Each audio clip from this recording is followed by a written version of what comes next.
Hey Whiskey fans, I'm Chris. And I'm Kara. Kara, what do we have today? We have a Whiskey Tour of Scotland, day 21. I peeked and I'm excited. It is a 5-year Campbelltown. Oh, yeah. It is undisclosed, but first fill bourbon, 45%. But here it is. Usually undisclosed, and we love it. We're like, dang it, this inner angerness, right? Campbelltown. It's smaller. Smaller. There's only like, what, 5? Yeah. Okay, technically there's 3 distilleries, but they put like so many. There's extra right? stuff there. I don't know what they call it. Brands? Muddy waters. Muddy waters. Yes. Let's get into this, because I'm excited. so excited. I'm stupid excited. Oh. Do you get a little mapley butterscotch sweetness on the nose? Is that weird? Yeah, because I'm getting... I've never had that on any Campbelltown. I'm getting a dirty funkiness. Hold on. No, that's there too. Okay. But for the sweetness. And a slight earthiness. I'm getting the earthy. But it's a pleasant earth. Like, I would eat that dirt. It smells like soil. That's not... I would eat that dirt, though.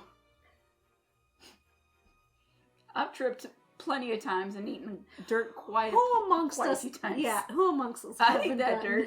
Who amongst us hasn't gotten a mouthful of soil? Let's be real. There's What is that something else. There's a brightness right on the front that's just confusing. Brightness is either the youthfulness or it could be the malt. It smells like lemon oil. First fill barrel. Oh, okay, it's kind of silly to be this excited. I'm really excited. I am too. Can we taste it now? Okay, cool. I don't think it's a Hazelburn. We've tried at Independent Joe's house. He had a Hazelburn 15, even though it was finished in Oloroso. It was fabulous. You could taste the malt. This doesn't have that same vein as that Hazelburn did. This is gorgeous. What is this? A 45. Okay. This has got... Okay, it doesn't have like... It's got a creaminess to it. It is thin on the mouth, but yet it has a creaminess. It's so contradicting. It's so beautiful. It's so weird. Do you get this... in the front? Are you getting that... just that beautiful magic hands? Yeah. Jazz some hands? Scotch, it does this to me. It does this.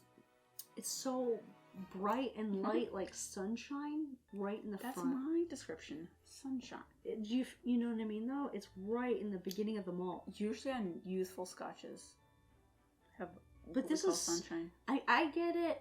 Oh God, what was that last one? Okay, it almost has like not a burnt vanilla, but like a scorched vanilla flavor. Like if you were to take vanilla and light it on fire, but you're not tasting like smoke. But it's not dark like caramels. It's still No. light. You know why? If I take, it's like it's like citrusy. There's like the brightness of citrus without like the tart. That's what it reminds me, like a lemon cookie. I don't know if this is Kilkerran. There's only like a couple we should go through. What is this? Okay, so we can narrow this down. We might not have the brain power, but we might have the palate power. Yeah, but what we should do... That sounded weird. Palate power? Palate I like that. But what we should do, instead of trying to guess what it is, give them notes to see what we're tasting. I apologize. Yeah, because you got excited because Campbelltown I felt like is small. There was like extra credit points if I... Because I didn't have that many choices to go through, I would get extra credit. There's no one here to tell you if you get an extra point. So sadly, no. So I'm getting like a lemon pound cake on it, on the front. Yes, but a sweet lemon pound, not like the citrusy lemon pound cake. Right. Like they put extra powdered sugar into it, and when they put it on the thingy, and baking's hard. Oh, I like that a lot. A teeny bit of malt in the middle. This is a young malt. I love that. But I love it. I love that. It's only, 5 years? 5 years. I love that. It's young, but it's not youthful, which sounds weird because that's the same thing, but it doesn't have that spike to where you're just like, maybe if it aged a little bit more. It does not. It's so... It's nice. I think... I want to know why at 45.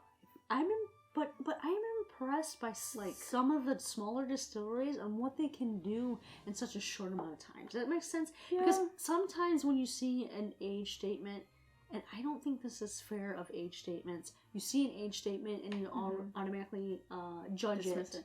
Or dismiss it. And I don't think that's always fair, because I've noticed that the presentation of the malt is less dependent on the age statement more and more. And that makes me kind of excited for different non-age stated whiskeys that are coming out, even different blends that are coming out. So I think that's just a weird marketing hang-up that I have. I don't know if you guys do. And I'm going to start dismissing age statements altogether and just look at how the malt is presented by a distillery. Does that make sense? Okay, I could get that point, as well as you're going to see less and less age statement because of the amount they're able to produce and the demand. So that's why they're taking away that age statement as well. So they need to pull more of the younger stocks to keep up with demand. I don't think that's bad. Some of this 5-year-old, banger. It is. I would rather drink this 5-year-old than some of the mass market 12-year-olds I've ever had. For sure. If they didn't even have an age statement, I wouldn't even know it was this young. I wouldn't care. You could get the youthfulness just on the brightness of it, the freshness of the back. the freshness. I like that. But you wouldn't equate it to being 5 years at all. Or is it because it's a very good first fill bourbon cask? It's so hard to tell. Yeah, it is. Scotch drinkers out there, y'all know if you're experienced, sometimes you can tell if the cask is probably not up to snuff if you drink that distillery regularly and you know what their malt tastes like. For this situation where we're fairly new at, we've only been drinking Scotch for like a couple years.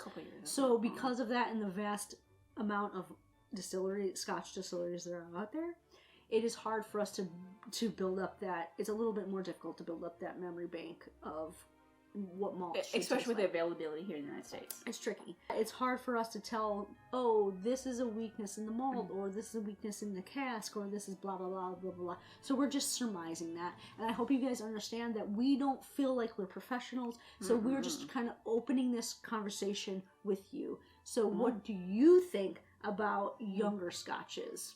I propose that question. We are professionals, professional drinker. This is just fun. This is just fun because it brings the brightness, the little bit of it's not super clean. In the mid palate, it's not super clean. No. It has a little bit of that funkiness bubbling up, right? But it's a funkiness that works, which is weird. It's so okay, there's been a couple times in this journey where I've been so excited about trying it and it's let me down. This one, I was so excited, and it kept up. It just lived to its just billing. It was just... For something that's not peated? Yeah. This is ticking all the boxes that I expected. Lovely. I don't think it's Hazelburn, though. I don't know what it is, but I will challenge myself to drink through Campbelltown because I think that would be a reasonable goal. Can we do it? I would 100%. Love to do it. 100%. Let's pop some bottles and do it. For science. So, what do you guys think of this Day 21? I feel like they're getting better and better. Yeah. This Day 21 Campbelltown of only 5 years old. Please give us your tasting notes below. Hit that thumbs up button. And if you like what we're doing on this channel, please subscribe. You can just turn on your notifications and you'll be notified of the next video. Well, I really fancy this whiskey. I don't know about you, but I fancy this whiskey, and I'm super enjoying this whiskey journey. My pocket. All right, cheers.